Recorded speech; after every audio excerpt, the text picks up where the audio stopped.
Good morning बच्चों।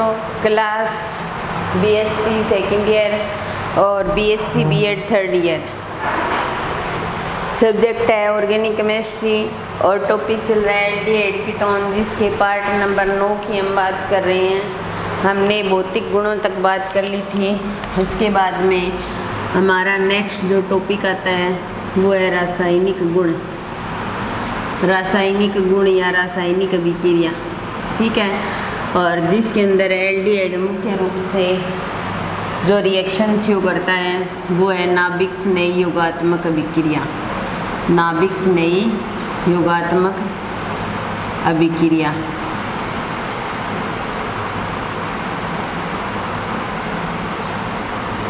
Aldehyde और ketone में कार्बोनिल समूह प्रेजेंट होता है। कार्बोनिल समूह प्रेजेंट होने से इस कार्बोनिल समूह के कार्बन और ऑक्सीजन के बीच में डबल बॉन्ड इलेक्ट्रॉन ऑक्सीजन पर ट्रांसफर हो जाते हैं या नेगेटिव, और इस कार्बन पर क्या आ जाता है पॉजिटिव, और इस पॉजिटिव चार्ज युक्त कार्बन पर हमेशा ही नाभिक से नहीं जुड़ेगा, क्योंकि कार्बन पर पॉजिटिव चार्ज है मीन्स उसके पास में इलेक्ट्रॉनों की क्या है कमी, और उस इलेक्ट्रॉनों की कमी को पूरा करने के लिए किसकी जरूरत होगी? नाभिक स्नेही की। नाभिक स्नेही के पास में क्या है इलेक्ट्रॉनों की अधिकता, तो नाभिक स्नेही आसानी से उस कार्बन को इलेक्ट्रॉन दे सकता है और उसके साथ में बॉन्डिंग कर सकता है। इसलिए जो एल्डिहाइड कीटोन है वो नाभिक स्नेही योगात्मक अभिक्रिया शो करते हैं। नाभिक स्नेही जो होता है वो कार्बोनिल समूह के साथ योग करता है और उत्पाद का निर्माण करता है। अब देखिए, जैसे हमारे पास ये रिएक्शन है HNO, ये पॉजिटिव है और ये नेगेटिव। नाभिक स्नेही कौन है? ये इलेक्ट्रॉन तो यहाँ ट्रांसफर हो गया, इस पे नेगेटिव आ गया और इस पर क्या आ गया पॉजिटिव। पॉजिटिव चार्ज युक्त कार्बन के साथ में कौन जा रहा है? नाभिक स्नेही जा रहा है। तो नाभिक से नहीं जाएगा तो इस कार्बन के साथ जुड़ जाएगा और O पर क्या जाएगा नेगेटिव। इस O पर कौन जाएगा? ये हाइड्रोजन जाएगा, और हाइड्रोजन जा कर के ये क्या करेगा प्रोडक्ट का निर्माण करेगा, उत्पाद का निर्माण करेगा। यानी कि कहने का मतलब है कि नाभिक स्नेही ने एडिशन कर लिया और उत्पाद का निर्माण हो गया। तो इसलिए नाभिक स्नेही योगात्मक अभिक्रिया बोला जाता है इसको, कि नाभिक स्नेही योग करता है, इसलिए इस अभिक्रिया का नाम नाभिक स्नेही योगात्मक अभिक्रिया है, जिसके अंदर हम कुछ रिएक्शन करेंगे। नाभिक स्नेही योगात्मक अभिक्रिया के अंदर पहली रिएक्शन है HCN का योग। एक बार इस अभिक्रिया को करने से पहले थोड़ी सी एक चीज़ देख लेते हैं अपने। जैसे देखिए, ये कार्बोनिल समूह, इसके इलेक्ट्रॉन यहाँ ट्रांसफर हो रहे हैं, इस पे नेगेटिव और इस पर क्या आ रहा है पॉजिटिव आ रहा है। ठीक है, मैं यहाँ पर नाभिक स्नेही का योग करवाऊँ। ठीक है, तो नाभिक स्नेही का योग करवाती हूँ। तो ये नाभिक स्नेही इसके साथ जुड़ जाता है और ऊपर क्या आता है नेगेटिव। यहाँ पर क्या बन रहा है? ऋणायन मध्यवर्ती बन रहा है। क्या बन रहा है? ऋणायन मध्यवर्ती बन रहा है, और फिर H पॉजिटिव रिएक्शन करके और ये बनाता है। ठीक है, उत्पाद बनाता है। इस रिएक्शन को अगर ऐसे किया जाए कि ये इलेक्ट्रॉन यहाँ ट्रांसफर है नेगेटिव और इस पर क्या आ रहा है पॉजिटिव। पहले मैं H पॉजिटिव की रिएक्शन करवाती हूँ, तो ये H इसके साथ में जुड़ेगा और इस कार्बन पर पॉजिटिव चार्ज रहेगा। फिर नाभिक स्नेही जुड़ेगा और इस नाभिक स्नेही इस कार्बन पर जुड़ करके ये बनाएगा। उत्पाद तो दोनों में सेम बन रहे हैं, लेकिन यहाँ पर जो मध्यवर्ती है वो अलग अलग बन रहे हैं। एक बार ऋणायन मध्यवर्ती बन रहा है, एक बार कार्बन कैटायन मध्यवर्ती बन रहा है। तो इसीलिए सही मायने में तो हम जो रिएक्शन का प्रोसीजर चलेगा वो 1 नंबर के अकॉर्डिंग चलेगा। वैसे हम दोनों कर सकते हैं इसके अंदर। तो सही तरीके से तो रिएक्शन ये होती है कि कार्बन है उस पर पॉजिटिव चार्ज आ रहा है। हमारी रिएक्शन है नाभिक स्नेही योगात्मक अभिक्रिया। तो पहले क्या होना चाहिए? नाभिक स्नेही का एडिशन होना चाहिए सबसे पहले। तो इसमें कुछ रिएक्शन करेंगे हम। और अब हम फर्स्ट नंबर रिएक्शन पर आते हैं। पहली रिएक्शन है HCN का योग या HCN के साथ अभिक्रिया। HCN के साथ अभिक्रिया जब करवाते हैं तो साइनोहाइड्रिन का निर्माण होता है। ये हमारे पास कार्बोनिल यौगिक और इसके साथ HCN की रिएक्शन कराएंगे, नेगेटिव और ये पॉजिटिव। ये इलेक्ट्रॉन यहाँ अगर ट्रांसफर होते हैं तो इस कार्बन पर यहाँ पर तो क्या जुड़ जाएगा, CN और O के साथ कौन चला जाएगा, OH, और क्या बन जाएगा, साइनोहाइड्रिन। क्या बन जाएगा, साइनोहाइड्रिन। तो अगर हम HCN का योग करवाते हैं कार्बोनिल समूह के साथ में तो साइनोहाइड्रिन का निर्माण होता है। अब देखिए मैकेनिज्म के अकॉर्डिंग देखिए, HCN है हमारे पास, ये किस में टूट जाएगा, H पॉजिटिव और CN नेगेटिव में टूट जाएगा। और ये कार्बोनिल समूह, इसके इलेक्ट्रॉन यहाँ ट्रांसफर हो गए नेगेटिव और इस पर पॉजिटिव, इसके साथ CN नेगेटिव रिएक्शन करेगा और रिएक्शन करने पर इसके साथ CN जुड़ जाएगा और O पर क्या आ जाएगा, नेगेटिव चार्ज। फिर इसके साथ में H पॉजिटिव जुड़ेगा और H पॉजिटिव जुड़ने पर O के साथ H चला जाएगा और इधर CN, और क्या बन गया, साइनोहाइड्रिन। किसका निर्माण हो गया, साइनोहाइड्रिन का। तो कार्बोनिल समूह के साथ जब HCN का योग करवाते हैं तो साइनोहाइड्रिन बनता है। HCN की रिएक्शन कराते हैं, H पॉजिटिव CN नेगेटिव। फिर कार्बोनिल समूह लिया, नाभिक स्नेही का एडिशन करवाया, एक रेनाइन मध्यवर्ती बना और H पॉजिटिव के साथ में रिएक्शन करवाई तो यहाँ पर साइनोहाइड्रिन का निर्माण हो गया। साइनोहाइड्रिन का निर्माण हो गया। तो HCN का योग करवाने से साइट्रोहाइड्रिन बनती है।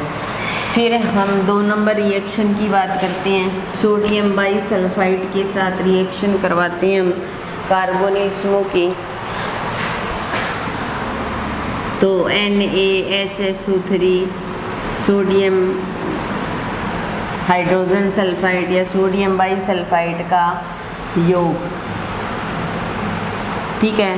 ये कार्बोनिल समूह लिया, इसके इलेक्ट्रॉन यहाँ ट्रांसफर हुए नेगेटिव और इस पर क्या आ गया, पॉजिटिव।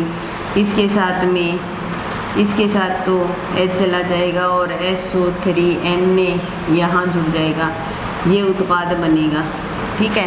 मैकेनिज्म के अकॉर्डिंग देखें तो ऐसे होता है, जैसे NaHSO3 इसको तोड़ते हैं तो ये Na पॉजिटिव और HSO3 नेगेटिव में टूटता है और इसको भी आगे हम तोड़ते हैं, H पॉजिटिव और SO3 2 नेगेटिव, ऐसे टूट जाता है, ठीक है। फिर हम कार्बोनिल समूह लेते हैं और इसकी SO3 2 नेगेटिव की रिएक्शन करवाते हैं। ये इलेक्ट्रॉन यहाँ ट्रांसफर हो गए नेगेटिव और इस पर क्या आया, आंशिक पॉजिटिव, ये इस पर आएगा, इस पर आएगा। तो देखिए ये कार्बन और इस कार्बन के साथ कौन जुड़ गया है, SO3 नेगेटिव जुड़ गया, ठीक है। और यहाँ पर O नेगेटिव, ठीक है। और इस H को जोड़ देंगे तो SO3H बन जाएगा। इस H को ले सकते हैं हम यहाँ पर एक साथ रिएक्शन करवाने के लिए। और फिर उसके बाद में ये क्या करेगा, H इधर ट्रांसफ़र हो जाएगा तो इस कार्बन के साथ तो OH आ जाएगा और ये SO3Na और यहाँ पर Na पॉजिटिव ले लेंगे तो ये SO3Na पॉजिटिव ये बन जाएगा, ठीक है। तो ये प्रोडक्ट का निर्माण हो गया। सोडियम बाईसल्फाइड जो है वो Na पॉजिटिव SO3 2 नेगेटिव में टूट जाता है या HSO3 नेगेटिव में टूट जाता है। देखिए हम ना यहाँ पर बॉन्डिंग कर रहे हैं, तब हम कार्बन के साथ में H को जोड़ा जा रहा है, लेकिन जो नेगेटिव चार्ज है वो किस पर है, ऑक्सीजन पर प्रेजेंट है, ना कि सल्फर पर। तो बॉन्डिंग तो सल्फर कर रहा है कार्बन के साथ में, लेकिन इसके साथ में जो ऑक्सीजन प्रेजेंट है वो उस पर क्या है, नेगेटिव चार्ज है। तो इस आधार पर हम सोडियम बाईसल्फाइड का योग करवा सकते हैं। फिर उसके बाद में नेक्स्ट जो हमारी रिएक्शन आती है वो है जल के साथ अभिक्रिया। तो सीधे तरीके से एल्डिहाइड कीटोन जो होते हैं वो जल के साथ में अभिक्रिया नहीं करते,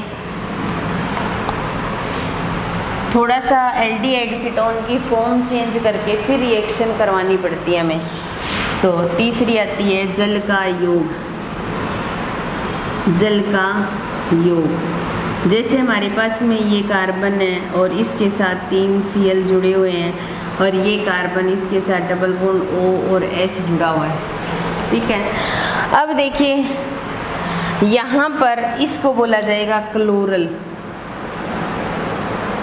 ठीक है। ये क्लोरल है लेकिन है तो एल्डिहाइड की फॉर्म में। क्लोरल वाटर के साथ रिएक्शन कर सकता है। डायरेक्टली एसिटाल्डिहाइड की रिएक्शन अगर वाटर के साथ करवाना चाहें तो नहीं करवा सकते। ये इलेक्ट्रॉन यहाँ ट्रांसफर हो जाएंगे तो इस पर नेगेटिव और इस पर क्या आ जाएगा पॉजिटिव। ये वाटर भी क्या करता है H पॉजिटिव और OH नेगेटिव में टूटता है।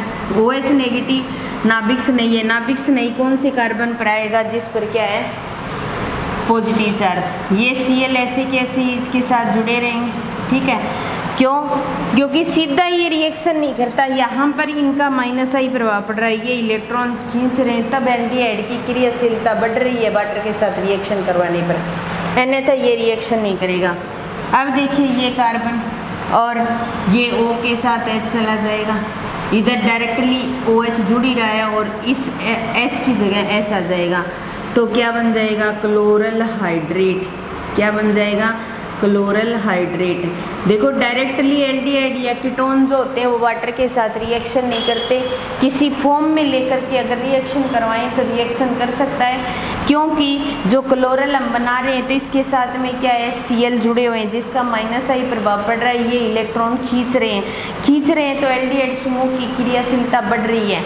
हमने अभी नेक्स्ट इससे पहली क्लास थी ना उसमें पढ़ी थी हमने कार्बोनिल समूह की या कार्बोनिल यौगिक की क्रियाशीलता पढ़ी थी, उसमें हमने ये चीज़ की थी कि जब Cl जुड़ा होता है तो उसका -I प्रभाव पड़ता है और वो इलेक्ट्रॉन खींचता है और इलेक्ट्रॉन खींचता है तो इलेक्ट्रॉन को खींचेगा तो एल्डिहाइड समूह की क्रियाशीलता बढ़ेगी, कार्बोनिल समूह की क्रियाशीलता बढ़ेगी, वो जल्दी से नाभिक स्नेही को अपने पास बुलाएगा और नाभिक स्नेही को जब अपने पास बुलाएगा तो ये आसानी से वाटर के साथ में रिएक्शन कर सकता है। और इसी तरीके से क्लोरन ने रिएक्शन के करके क्या बना दिया क्लोरल हाइड्रेट बना दिया।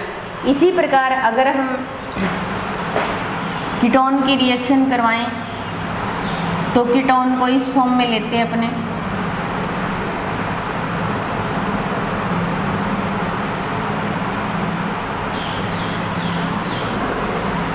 इसको बोला जाएगा इंडेन 1,2,3 ट्राइओन। अब देखो यहाँ पर क्या है कीटोनिक समूह 3 प्रेजेंट है। क्या है कीटोनिक समूह 3 प्रेजेंट है।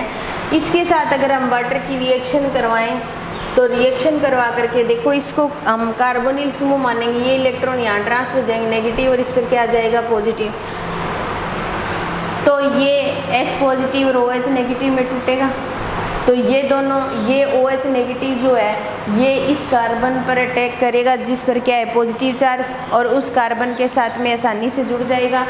और जो O नेगेटिव है इसके साथ कौन चला जाएगा H चला जाएगा। तो हम ऐसे लिख सकते हैं ना इसको कि ये बेंजीनिंग तो वैसे की वैसे आ जाएगी और ये डबल बॉन्ड O और डबल बॉन्ड O ये ऐसे कैसे आ जाएंगे और इसके साथ में एक OH यहाँ आ जाएगा एक OH यहाँ हो जाएगा, क्योंकि ये इधर गए ऑक्सीजन इस पर नेगेटिव चार्ज है इसके साथ तो H जुड़ गया और इसके साथ में OH जुड़ गया कार्बन के साथ में और इसीलिए यहाँ पर क्या बन गई निन हाइड्रीन बन गई। क्या बन गई निन हाइड्रीन। तो इंडेन 1,2,3 ट्राइओन लेकर के वाटर की रिएक्शन करवा करके हम निन हाइड्रीन बना सकते हैं। तो सीधे डायरेक्टली एल्डिहाइड कीटोन रिएक्शन नहीं करेंगे, इसलिए हम रिएक्शन क्लोरल को क्लोरल हाइड्रेट में चेंज करवा रहे हैं। इंडेन 1,2,3 ट्राइओन को वाटर के साथ रिएक्शन करवा करके किसमें चेंज कर रहे हैं निन हाइड्रीन में चेंज कर रहे हैं।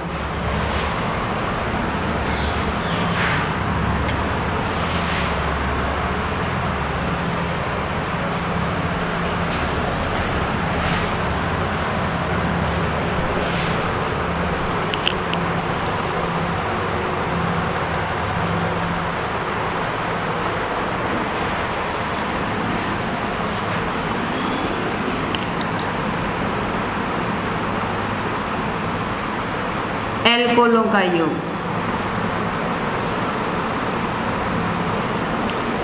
हम क्या करवाएंगे, एल्डिहाइड कीटोन के साथ में एल्कोहल का योग करवाएंगे। जब एल्डिहाइड के साथ में एल्कोहल का योग करवाया जाता है तो एक तो हेमी एसीटेल बनता है और एक एसीटेल बनता है। और जब हम कीटोन के साथ एल्कोहल का योग करवाते हैं तो हेमी कीटेल और कीटेल का निर्माण होता है। तो सबसे पहले RH और C डबल बॉन्ड O, ये ले लिया हमने एल्डिहाइड। क्या ले लिया, एल्डिहाइड।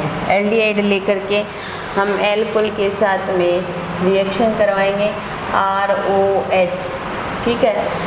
ये इलेक्ट्रॉन यहाँ ट्रांसफर होंगे, इस पर नेगेटिव और इस पर क्या आएगा, पॉजिटिव। और ये पॉजिटिव युक्त कार्बन और ये नेगेटिव। पॉजिटिव युक्त हाइड्रोजन, सॉरी ये पॉजिटिव युक्त हाइड्रोजन है, कार्बन नहीं है। पॉजिटिव युक्त हाइड्रोजन तो ऑक्सीजन पर जाएगा और जिस कार्बन पर पॉजिटिव चार्ज है उस पर कौन जाएगा, OR नेगेटिव। तो RH ये कार्बन और इसके साथ यहाँ तो OR जुड़ जाएगा और यहाँ पर क्या जुड़ जाएगा, OH, और क्या बन जाएगी, हेमी एसीटेल। इस रंजना को बोला जाएगा हेमी एसीटेल, हेमी एसीटेल। फिर उसके बाद में एल्कोहल के साथ रिएक्शन करवाएंगे और इस पर पॉजिटिव और इस पर नेगेटिव है, ठीक है। यहाँ से OH और H2O के रूप में बाहर निकल जाएंगे और R और H C और इसके साथ OR जुड़ जाएगा और इसके साथ OR है ही पहले से ही, और इसको बोलेंगे एसीटेल। क्या बोलेंगे, एसीटेल। तो इस प्रकार एल्डिहाइड से जब एल्कोहल की रिएक्शन करवाई जाती है तो हेमी एसीटेल और एसीटेल का निर्माण होता है। एक तो हेमी एसीटेल बनता है और एक एसीटेल बनता है। फिर हम अगर कीटोन ले लें और कीटोन की रिएक्शन करवाएं एल्कोहल के साथ में, तो रिएक्शन करवाने पर ये RC ये तो ऐसे आएगा, ये इलेक्ट्रॉन यहाँ ट्रांसफर हो जाएंगे, इस पर नेगेटिव और इस पर क्या आ जाएगा, पॉजिटिव। इस पर पॉजिटिव है, ये नेगेटिव, ये तो इसके साथ जाएगा तो OR और O पर नेगेटिव चार्ज है, इसके साथ H जुड़ गया और इसको बोलेंगे हेमी कीटेल। क्या बोलेंगे, हेमी कीटेल। और इसके साथ फिर ROH की रिएक्शन करवाएंगे, ठीक है। और RC और इसके साथ OR जुड़ जाएगा और इसके साथ में भी OR जुड़ जाएगा क्योंकि यहाँ से H2O बाहर निकल जाएगा और क्या बन जाएगा, कीटेल। अगर एल्डिहाइड के साथ एल्कोहल की रिएक्शन करवाते हैं तो हेमी एसीटेल व एसीटेल बनता है, और अगर कीटोन के साथ करवाते हैं तो हेमी कीटेल और कीटेल बनता है। इसी से संबंधित एक टॉपिक हम आगे भी करेंगे कि एल्डिहाइड और कीटोन को संरक्षित समूह के रूप में जब उपयोग किया जाता है तो एसीटेल फॉर्म में लिया जाता है। तो हम यहाँ तो एल्डिहाइड के साथ रिएक्शन करवा करके हेमी एसीटेल और एसीटेल बना रहे हैं, कीटोन के साथ रिएक्शन करवा के हेमी कीटेल और कीटेल बना रहे हैं। लेकिन IUPAC प्रणाली में क्या होता है, इन सब को एसीटेल ही बोला जाता है। और हम आगे एक टॉपिक करेंगे भी, एसीटेल के रूप में एल्डिहाइड कीटोन को संरक्षित समूह के रूप में उपयोग किया जाता है तो किस फॉर्म में किया जाता है, एसीटेल फॉर्म में। तो इन सभी को एसीटेल फॉर्म दी जाती है और चक्रीय एसीटेल का भी निर्माण किया जाता है। तो ये थी एल्कोहलों के साथ अभिक्रिया। ये कुछ सामान्य नाभिक से नई अभिक्रियाएँ थी। अब हम कुछ विशिष्ट अभिक्रियाएँ भी करेंगे।